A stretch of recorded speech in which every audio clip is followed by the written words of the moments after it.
Do you know who created radical Islamic terrorism, whose members have killed many innocent people, who sponsored and gave rise to it? Many people who know history from sources other than Soviet books know the answer. This was largely with the involvement of the USSR. Out of its weakness and helplessness, Moscow created terrorist cells all over the world wherever there was any kind of disagreement. Only in this case did everything get out of control. The offspring of terrorism, created and nurtured by the Soviet system, began to live its own life, spreading fear and death to this day. My name is Semyon and this is Mega Show TV. Let's begin.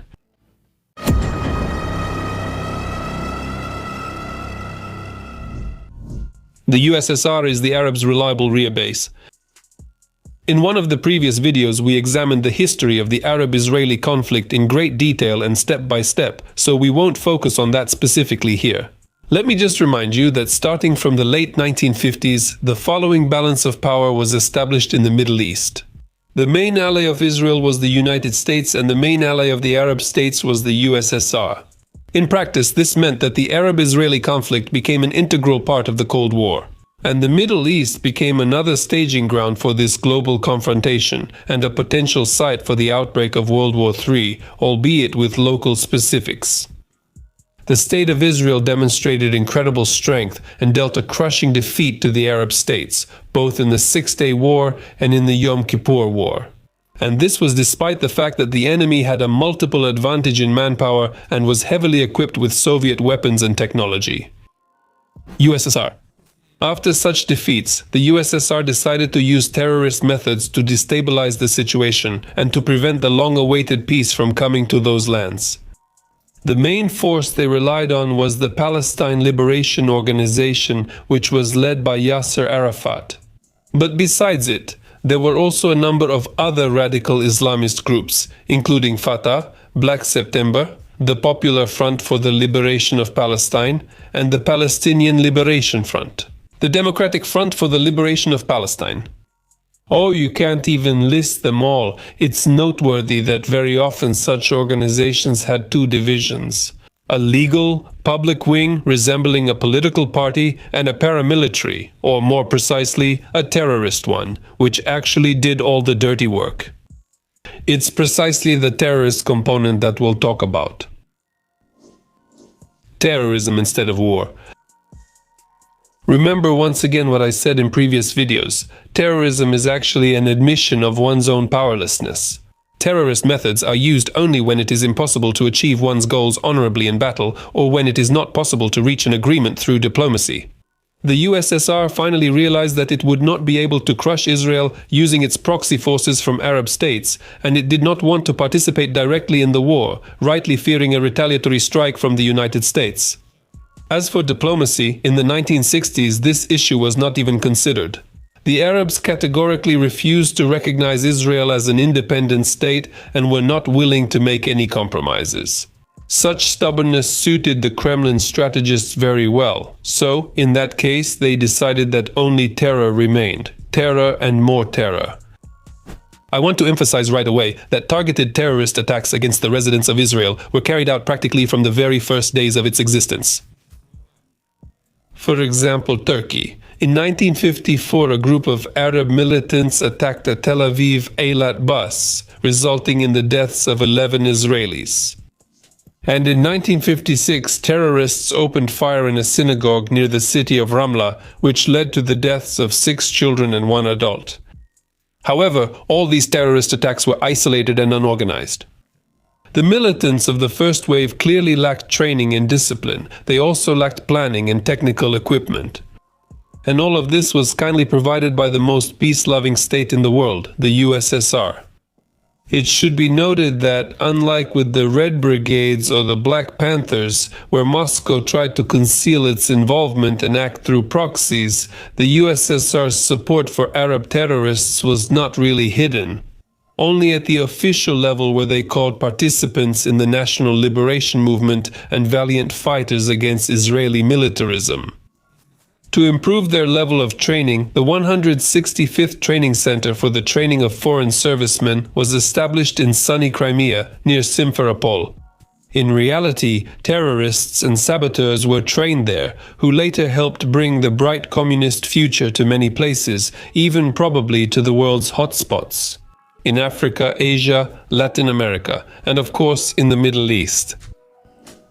Palestinian Arabs strike Islamic terrorism, although it played an important role in the plans of the Soviet leadership, was still nothing more than a tool for achieving a strategic goal, weakening the US position in eastern countries and strengthening their own. The interests of the Palestinian Arabs themselves hardly concerned them. The USSR considered these people as cheap, expendable material, nothing more. It's just horrifying. The first truly well-planned terrorist attack was the 1968 hijacking of a Boeing 707 belonging to the Israeli airline El Al on a flight from Rome to Tel Aviv. With Palestinian militants holding them at gunpoint, the pilots were forced to land the plane in Algiers, an Arab-populated city. However, the terrorists were in for a little surprise there. The Algerian authorities refused to provide shelter to their fellow believers and acted as mediators in the negotiations with Israel. Strangely enough, this terrorist attack miraculously ended without any casualties. 45 hostages were successfully exchanged for 24 Palestinian militants held in Israeli prisons. After this event, numerous attacks and explosions followed, with the victims almost always being Israeli civilians and sometimes citizens of other countries as well. However, the signature move of the Palestinian militants became the bombing or hijacking of passenger planes. Apparently, the special training they received in the USSR was not in vain. In 1970, they carried out a bombing of a plane flying from Zurich to Hong Kong via Israel, which resulted in the deaths of 47 people. And in 1972, Islamists hijacked a plane flying from Vienna to Tel Aviv. However, thanks to the actions of the Israeli special forces, only one hostage was killed. This operation actually went down in history as the first successful rescue of a plane with passengers on board, hijacked by terrorists.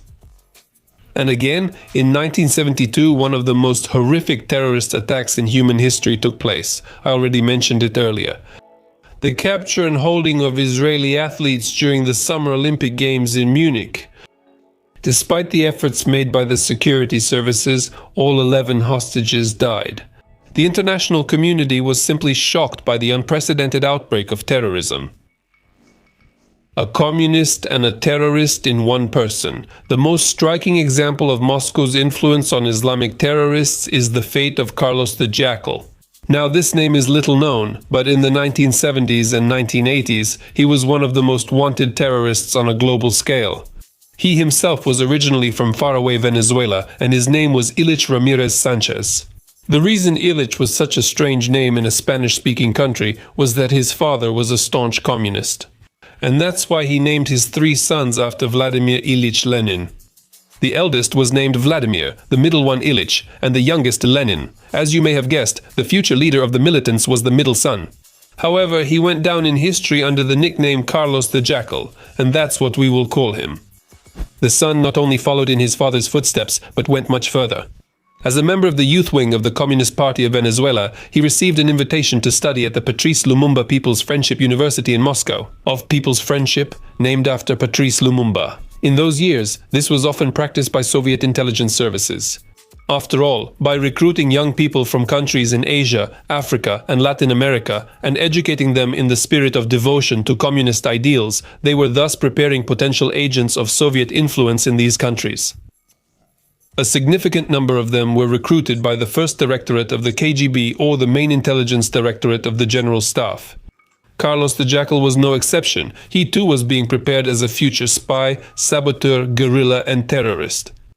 Only instead of his native Venezuela, he was sent to the Middle East. In 1970, he was first sent to Lebanon and then to Jordan. There, he underwent special training and became a professional militant of the Popular Front for the Liberation of Palestine. He rose quickly through the ranks of this terrorist group. He converted to Islam and was assigned to work in Western Europe. Carlos the Jackal's task was to plan assassinations of Israeli diplomats, as well as representatives of European political and business elites who supported Israel. His most notorious crime was the hostage-taking at the headquarters of the Organization of the World's Major Oil-Producing Countries. This terrorist attack took place on December 21, 1975 in the Austrian capital Vienna. Carlos the Jackal, together with his accomplices, took more than 80 people hostage, including ministers from 11 OPEC countries. The Austrian authorities complied with the terrorists' demands by providing them with a plane and $50 million in cash. In exchange, Carlos the Jackal released half of the hostages and the rest after landing in Algeria. There, he disappeared. The true goal of this terrorist act was to intimidate the leaders of Arab countries on behalf of the USSR, so that they would not make any compromises with Israel and would provide more support to Palestinian terrorists. In the following year, 1976, Carlos the Jackal organized another airline hijacking. Militants hijacked a plane flying from Tel Aviv to Paris. They took 106 people hostage and landed the plane in the distant African country of Uganda. There, the local dictator Idi Amin openly sympathized with the terrorists and gave them shelter. However, Israel organized a special operation. They sent their elite soldiers into the heart of Africa and freed 102 hostages. Unfortunately, Special Forces Lieutenant Colonel Yonatan Netanyahu was killed in the shootout. He was the older brother of the current Israeli Prime Minister Benjamin Netanyahu.